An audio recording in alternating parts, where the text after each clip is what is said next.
सोळांकूरमध्ये आक्रमक वानराचा थैमान, 23 नागरिकांसह रेस्क्यू टीममधील दोघे जखमी.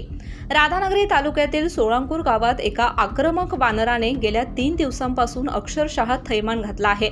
वानराच्या हल्ल्यामुळे गावात भीतीचं वातावरण निर्माण झाले असून आतापर्यंत 23 नागरिक जखमी झाल्याची माहिती समोर आली आहे. विशेष म्हणजे वानराला पकडण्यासाठी आलेल्या रेस्क्यू टीममधील 2 कर्मचाऱ्यांना देखील या वानराने जखमी केले आहे. घटनेची माहिती मिळताच वन विभागाने तातडीने हालचाली सुरू करत वानराला पकडण्यासाठी युद्ध पातळीवर मोहीम हाती घेतली आहे.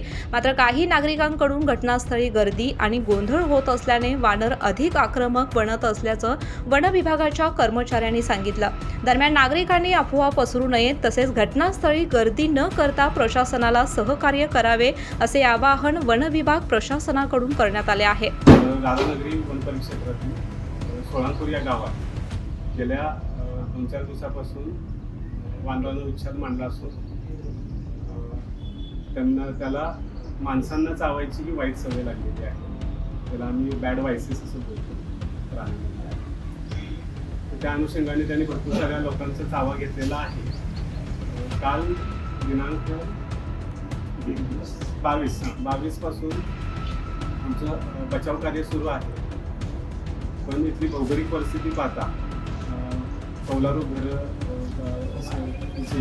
कन्स्ट्रक्शन केलेली घरं, त्यानंतर डोंगर, यामुळे तो अद्यापही खाली आलेला नाही आहे, जेणेकरून आपल्याला त्याला पकडता येईल.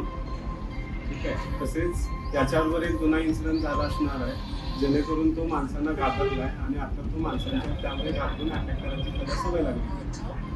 आणि आमच्या लोकांना एवढंच म्हणणं आहे की जोपर्यंत तुम्ही घरात थांबणार नाहीत आणि गर्दी करणार नाहीत तेव्हा तो खाली येईल आणि आपल्याला त्याचं बचाव कार्य करण्यास चांगली मदत होईल.